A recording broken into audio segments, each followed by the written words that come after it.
What is going on, guys? We are back playing some more Enigmatica 6, and today we're going to be setting up a fusion reactor. So for the last few episodes, we have been working over here in the Red Rock Lowlands on a ton of different things from Mekanism, as you can see, starting out with the Fizzle fuel production over here, which, although it looks a little bit messy, is actually doing a really good job. I know last time I showed you guys, we were at about like 25 million millibuckets of it, and I've been running this reactor a fair bit, and we are now up to about 31 million millibuckets, so still going up, even with this thing running almost 24/7. It's obviously off now if you can't tell by the lack of a constant buzzing noise in your ear, but this has been working really well. We then set up the Fission Reactor, which is currently at a burn rate of about like 85 millibuckets per tick, which really isn't too bad.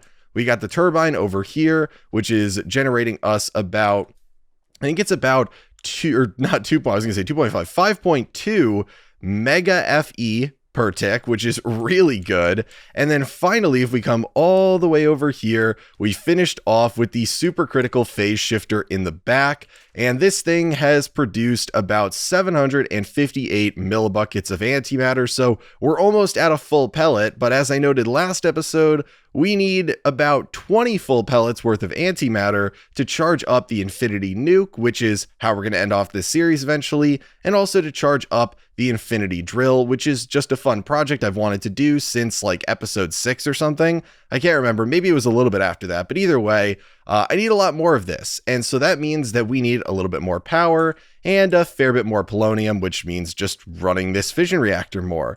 But if you look at all this stuff, you might notice that it's majority of the late game Mekanism stuff, but it's not all of it. And the only thing left that we have yet to make in this entire area is the fusion reactor, and it's arguably one of the nicer things to set up in late game Mekanism for a couple different reasons. So if you've never set it up before, it is not going to run the crazy high risk of exploding like a fission reactor and causing radiation in your whole area. It's also, in my opinion, a lot easier to run because you can do it totally air cooled, and you'll get less power than if you did it water cooled, but then you won't need a turbine. And on top of that, it is a set size. There is no mathematical calculations like with both of these multi-blocks where you have to determine different kinds of blocks that are needed, different sizes, and all of that to get the right output and throughput and all of that mess. It is just one size, one shape, all the same blocks pretty much, except changing out glass and frame blocks depending on how you want it to look, and you're done. So it's really easy to set up, which makes it a lot more enjoyable because you don't need to stress about doing a bunch of math and things. And I know a lot of you guys don't like doing all the math out for these. You complain about that. So this one's probably going to be your favorite. But before we can actually get into that, we got to go over what you saw at the beginning of today's episode. And that is this stuff right here. Now, I have to admit that I felt really, really smart when I thought of how I wanted to set this up, because the difficult part about running a fusion reactor is not actually the setup of it. It's not getting it working and all that. It is the production of deuterium and tritium. And these are used to make DT fuel, but you're actually not going to make the DT fuel. You're going to put these into the reactor and it'll form inside there. And if you don't know, it's because you can have a controlled reaction rate when you combine them inside the reactor versus outside, where the reactor will instantaneously burn through DT fuel when it goes in. That's just a little bit of a tangent, but either way, producing these is really going to be the difficult part of running your reactor, because you need to produce a fair bit of these, and it's a little bit of a process, I will say. So to make the tritium, we're going to need to use a solar neutron activator on lithium, which we then need to decondensentrate from liquid lithium, which we then produce in the thermal evaporation plant from brine, which we then produce in a different one from water. So that's what's going on here. And I should probably sleep before we get something accidentally blown up over here and destroy my extended period of work. But we need a lot of thermal evaporation plants. And so I decided to use, see, look at that. I told you guys that I wanted to avoid something getting blown up. And that dude up there is just chilling, waiting to cause us a bad day. So we'll just, you know what? I should be able to one-hit him.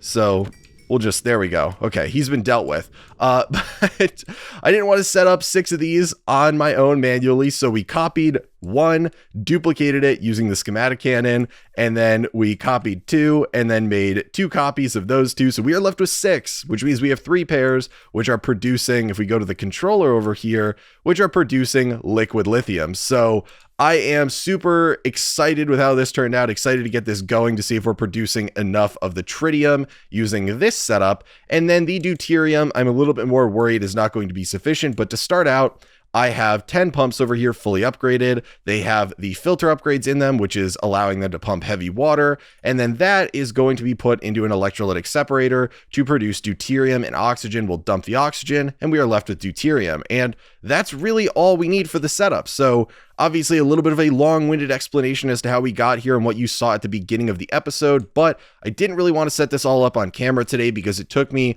probably about 30 minutes when I knew exactly what I wanted to do and had no crafting at the beginning of the episode to get all those short little clips you saw put together. So this was not super easy to set up, unfortunately, but here we are, we're good to go. And now we can start working on producing the deuterium and tritium, and then the reactor, which will probably take like 2 minutes to set up, funny enough.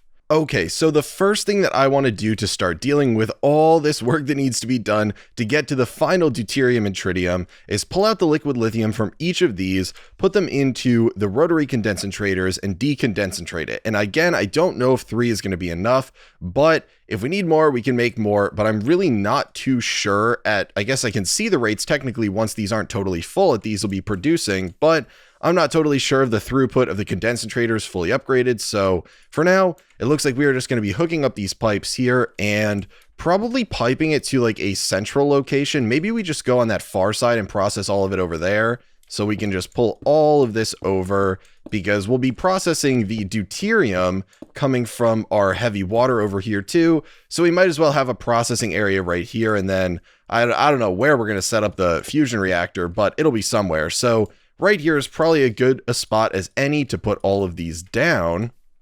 So maybe we do them to save us some space. No, we can do them right here. So we'll put them, oh, and yeah, we can pull power too. Nice, we can save a quantum entanglement porter. That all worked out in the end. So we put 1, 2, 3, and then we can run these along the top.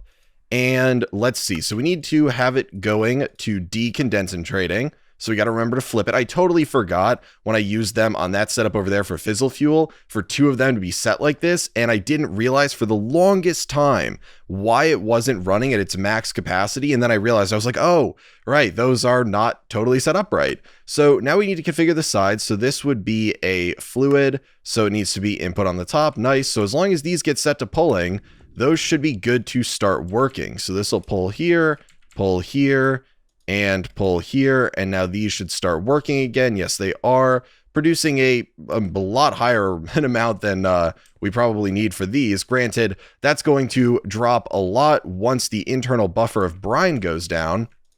So now these are full. They need some power here. Do I have the ultimate cables on me? I do. There we go. And now they're running. So these all need upgrades. So we've got speed upgrades, we've got energy upgrades. So we'll just click all those in there on each one of these and get them running at maximum efficiency. And then we're going to have to pull out our lithium. So thankfully they produce lithium pretty quick, it looks like.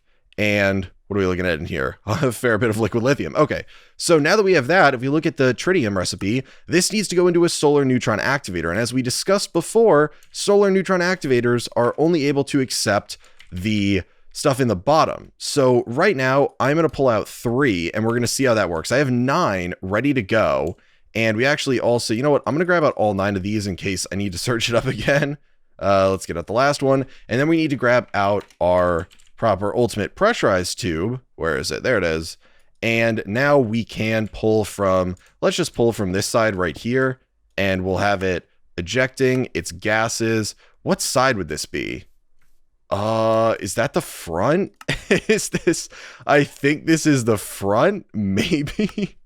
Okay, yes, so it went in there. So it is the front. I have no idea with some of these which one it is, but it's on auto eject for all of these, so that can output to the front.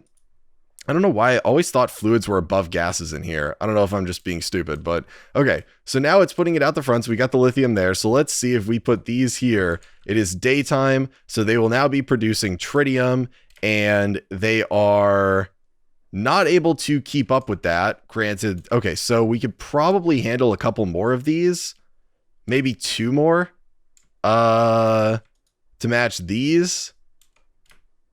I'm not sure. Honestly, the ratio of machines is going to have me confused here. But we can probably slap down an extra, 1 or 2 here or there. But that's our tritium production, right? So we have our tritium now, and I'm probably just going to, because I don't know where we're going to set it up, I'm just going to make a quantum entangled porter, and we'll make 1 for now, and it is going to end up being our quantum entangled porter with a channel for tritium. So I'm just going to throw this down right wherever we want to pull from these. So if we actually wanted to make multiple of these, like a couple extras, so we'll just throw down another one and run it down here, because these don't need power. Let's just throw all of these down in excessive amount. And because we have all of those, and then we have the tritium, that should be good to pull with this right out the front. And we'll just put down our quantum entangled porter right here. We're going to set a new one for tritium, make a new channel for that.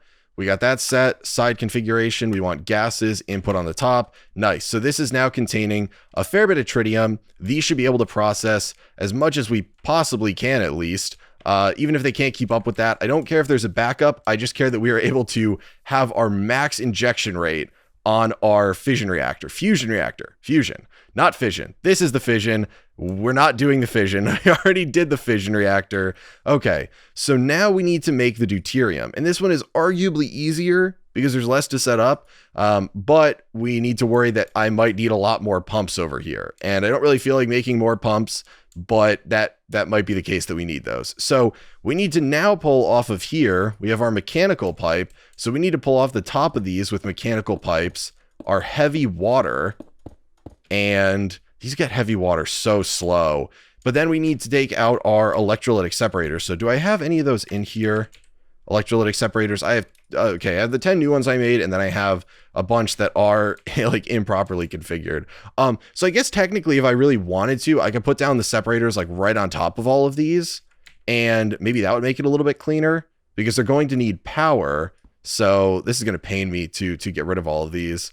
Can we just do this? Oh, we can. Okay, nice. So let's see if I can set this up right. So we'll just do all of these like this and like that. And then you know what we need to do? Is it in my bag here? No, is it in my system? Please be in my system. Configuration card, ha ha ha. So this, it already has an electrolytic separator in here, but let's see if I remember how to pull these. So for this, the only ones we need to care about will be the input for fluids, which is on the bottom, and then gases, we need the output to be on the top for the output 1, and then we want to dump excess of this one, I believe. So now is it shift right clicking? Does that, so retrieve the configuration, and then if we right click, we can inject the configuration. So now all of these should be configured properly so that we can have our pressurized tube at the top. The only thing is they don't dump the excess of each of these. So we need to go through, dump the excess of each of these. And it's occurring to me now that I also need to put upgrades in all of these too. So very lengthy process of getting this done. And now you guys are all seeing why I said that the easiest part of this is actually setting up the reactor. Admittedly, it needs polonium, but it's a lot less painful than doing this. So these are now producing, once we give them power, that is. Where is this? Universal cable. Let's get these powered. Run it along the side here and along this side. This is such a mess over here, honestly. Okay, now they're producing deuterium, and we need to get our upgrades. So I believe I do not have enough energy upgrades. 3, 4, 5. Yeah, so we have enough for 5. So we need to make another, we'll just make a stack of those.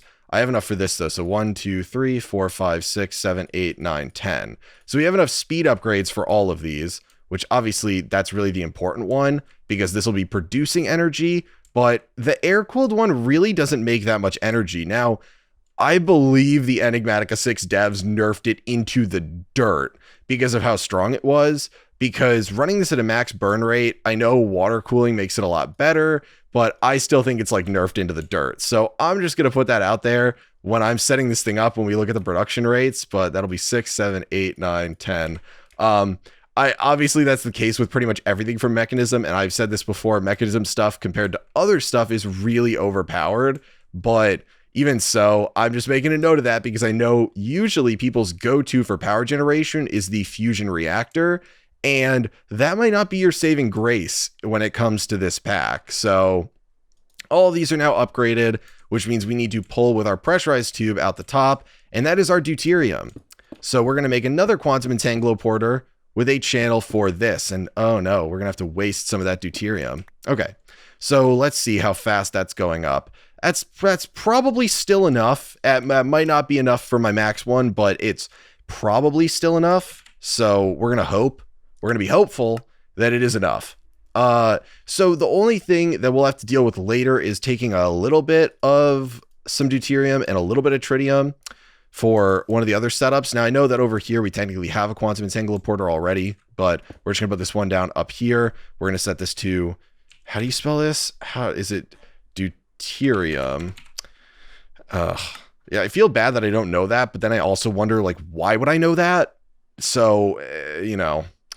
Okay, and that's gases, and there's the possibility that that's actually the front face. So now it's inputting. We can check, is it inputting? It is inputting. Nice. Okay, so we've got our deuterium, we've got our tritium. That actually doesn't look that messy. Honestly, it looks pretty clean, this setup for all these. So now we need to go and make our fusion reactor. So to make the fusion reactor, we need some ports, some frame, some controllers. We need a hull ROM that we're gonna have to charge up with DT fuel, and we need reactor glass and a laser focus matrix. So I believe I already set up crafting for a lot of these.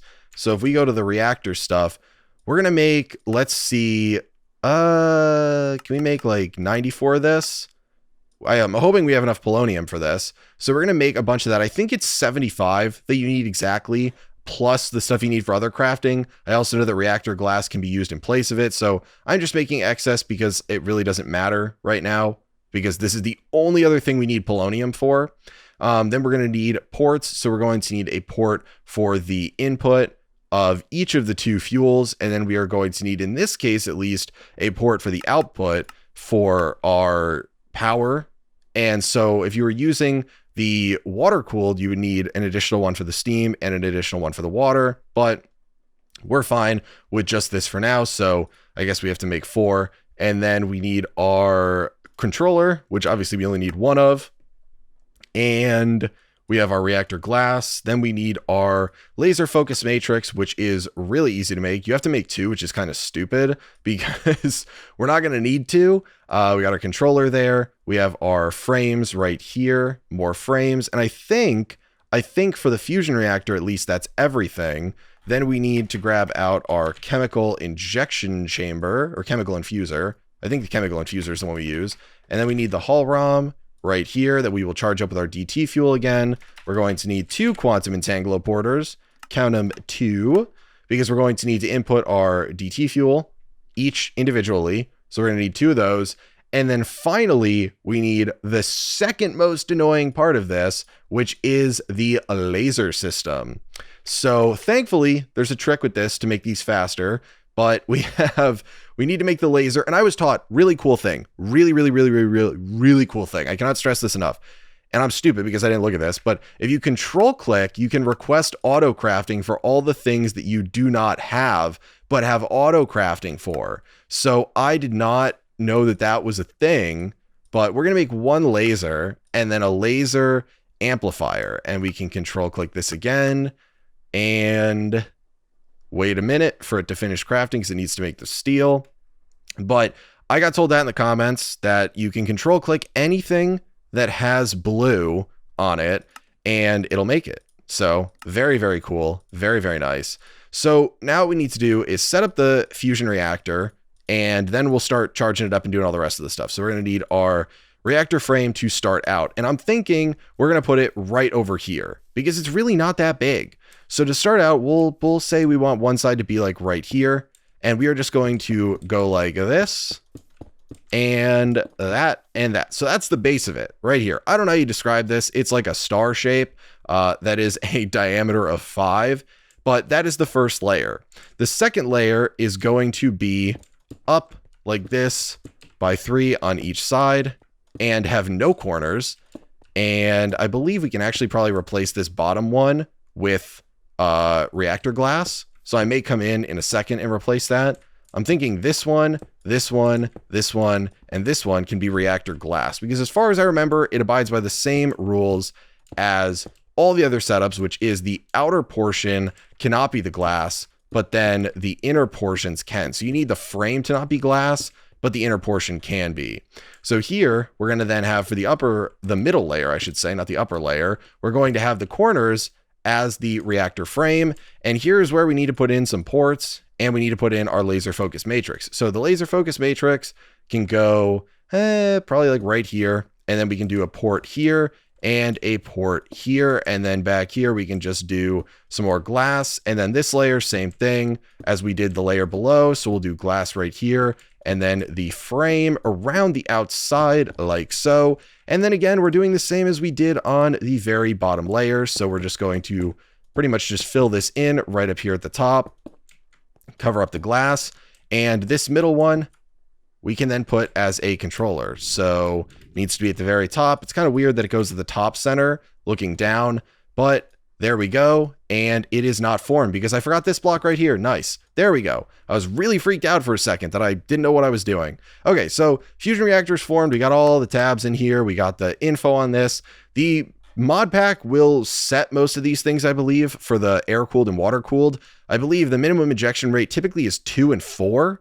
So it's very surprising to me that these are adjusted to 14 and 26, but whatever. The injection rate here is set at 2, but you can go to a max of 98, I believe.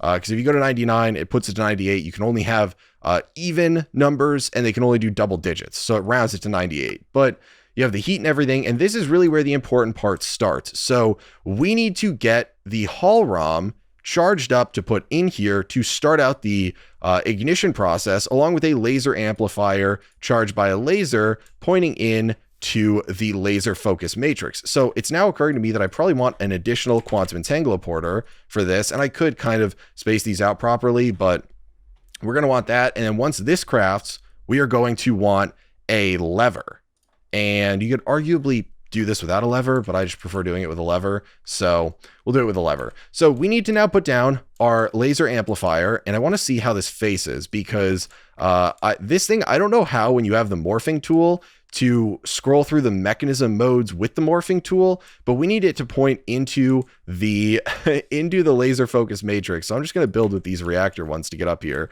but we're going to do this. And then I wonder if we put this down like this, will it face in there if we go like that? Nice. So the red is where it's going to shoot out the laser. And so we want it pointing into the laser focus matrix. We're going to set this to redstone detection mode normal. We're going to put a lever on this bad boy right like this. Let's get it facing properly. If we could, can we click it on here? We should be able to. Wait, can we seriously not? Why can't we put a lever on here? I swear I did this before. Do we need to like put a block down? So you can put the lever on the block, but you can't put the lever directly on this? I swear I've put the lever on this before. You know what? We won't use a lever. We'll just change the redstone mode, because it's not going to fire off right now anyway. So I don't care. We only need this once. But we're going to take a laser then, and we are going to point it in there. And again, because I have the morphing tool, I don't know how to get it to work. How do we do this? Let's put down right down here. There we go. Haha. So now it's pointing in there. My very weird methodology when I don't know how to use the morphing tool to rotate it properly. Okay, so then we're going to put down a quantum entangloporter down here, set it to power. It's going to power this laser, which is going to then put power in here. We just need to set this to, where is it? Side configuration, energy, output, auto eject, yes. Now this is charging. So we need to sleep again. So many different nights we got to sleep through in this episode because we're working outside, but we have this charging up now, and you can see it's holding on to its power because it would normally be firing lasers off in here. Now we need to get this charged to about halfway, roughly halfway, to get this going. And this usually takes a really long time. because as you can see, it's very slow, and you can put multiple lasers firing into this to speed it up, but having the time in a bottle is really overpowered. So all we do is shift right click this, and it should speed up. So now if we look, it's going a lot faster. Now, obviously we're using a lot of time from the time in a bottle, but this will get us there a lot quicker. So now that we have this going, I'm just gonna have to make sure this stays sped up every once in a while. But now we can do the chemical infuser, because the one thing we need to do is make a fully charged up, fueled up hull ROM, which can be done in, I believe, the chemical infuser. So we need to put this down right here. We'll put the hull ROM in the middle here, and then we need to put some DT fuel in on each side. Now this is again going to waste some of the DT fuel, but that's totally fine. So we need to, do we have our universal cable right here? Yes, we do. So we're gonna need to give this some power. Quantum entangled porter there and there. So we have the deuterium, we have the tritium, set those, and then we need to make it so that it has inputs for the correct sides. I don't know if the sides matter at all. We have input 1 on this side. Now, do we have this set to gases, output, auto eject on? There we go. And configuration, gases, output, auto eject on. Charged up our hull ROM, which is good. And now we just want to kind of get rid of these, because all we need is the charged up one. That's it. And then we are good to go. So it only needs a very, very small amount of deuterium and tritium. It needs 10 DT fuel, and I don't want to waste the rest of our deuterium and tritium, because that's going to be important for our setup to actually run. So just going to keep this sped up. Again, it should charge really quick. I believe it's about 600 to 800 giga FE to actually go, but going and overshooting it is not going to be an issue. You actually probably want to overshoot the requirement a bit, because the idea is you're giving it a spark to start the reaction with an excessive amount of power, and then once it's started, it will keep going because it's hot enough.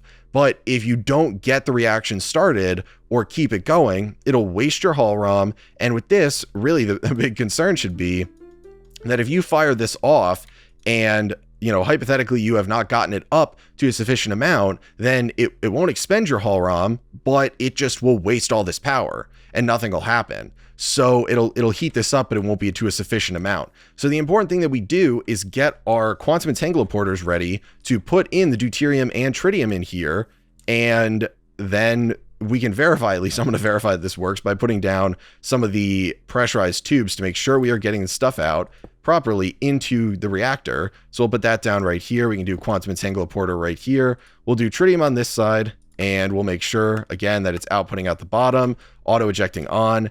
In here, we can see we've got 1,000 millibuckets of tritium. We've got a fair bit collecting in here. And then over here, same thing, deuterium, pressurized tube, set this one right there, side config. We'll make sure it's outputting on the bottom, auto ejecting. We got deuterium in there, a fair bit building up in there. This thing is closing in. I'm going to speed it up one more time, and then that'll be enough. And we're going to fly up here, put in our hull ROM, and I think now, once we flick off the redstone on this, it should be good to go. And this should be a sufficient amount. So once we do this, it should start. And our injection rate, we're going to set it to start. This has a minimum injection rate of 14, which I assume means that's the minimum injection rate to maintain the temperature. So we're going to start it at 14, and then we will go up from there. And I believe this, I'm theoretically, I want to max this out. So let's go. So it started. We can disable this. And now we need to take a look at the temperature. So the heat is going down. So we're going to up the injection rate of this. And now we're going to put it at 20. We should see the heat is still going down, but it's still running. I don't know the minimum running temperature in here, but either way, we're injecting what should be a sufficient amount to keep this going.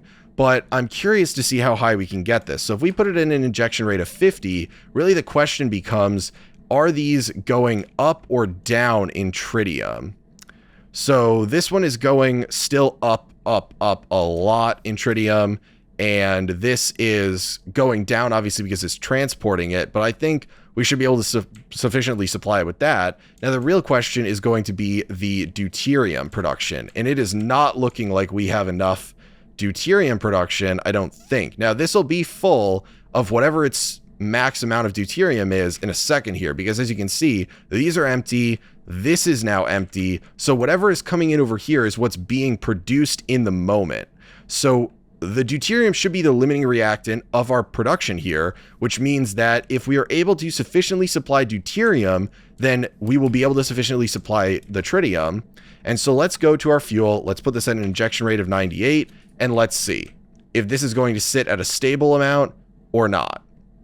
Okay, it's sitting at a stable amount. I mean, it's going up. Obviously, it has slowed down in how fast it's going up. This one over here is going to be chugging along because there's still a ton in here. But again, we should be able to sufficiently produce this, and that is the maximum rate at which we can do this. So you can see that it's going to fill up on power soon. It's occurring to me right now that I forgot to put down an additional port, which is really bad because I think this might stop the reactor when I break this, and I might have to do that whole thing over again. But I think if the internal temp is high enough, I might be okay. So this is really bad. Okay, we're gonna get this right here.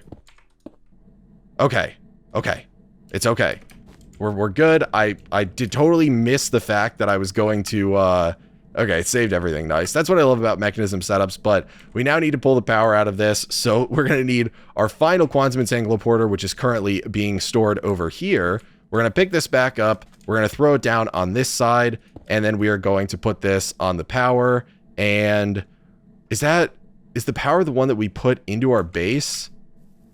I can't remember. I think power is pulling from it. So I think we need to put this honestly on the turbine one, because this is on turbine and this is pulling the power. Yeah. So I'm just going to put this on turbine, and I should probably change the name because the power is what's pulling from our base. So if we put this on turbine, set that, energy is being put to, these should all be input right here. And now that should be able to pull energy from here. Is the energy? Do I seriously need to use a universal cable for this? I might, honestly, pulling from that into the quantum entangled port. I thought I could just put it right up against it, but maybe not.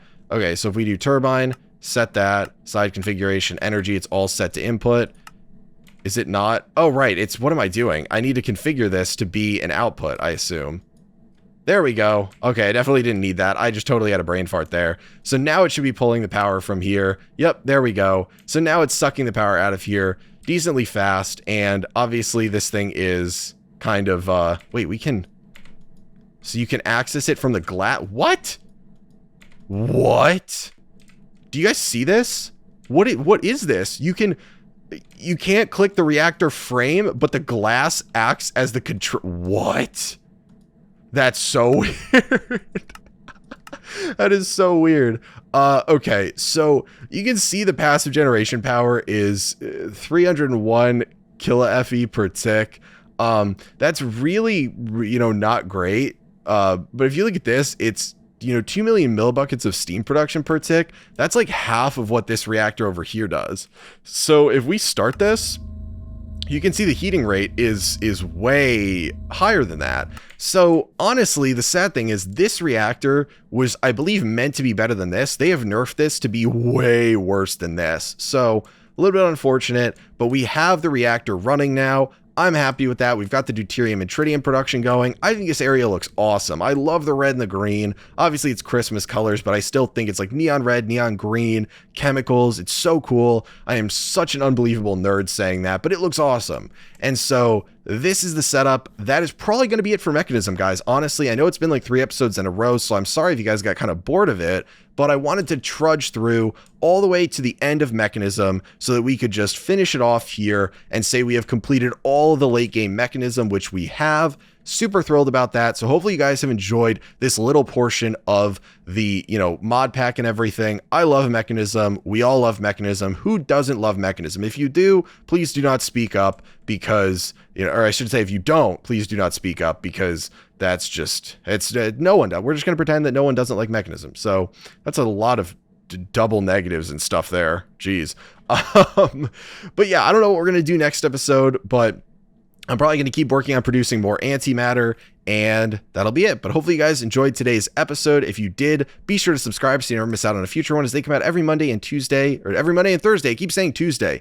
Every Monday and Thursday at 2 p.m. Eastern Standard Time, and I will talk to you guys later. Oh my gosh, I can't believe the schematic cannon actually worked so well for making all of these. Okay, that is it. I think that is finally all done. Now I can actually start recording today's episode. Jesus.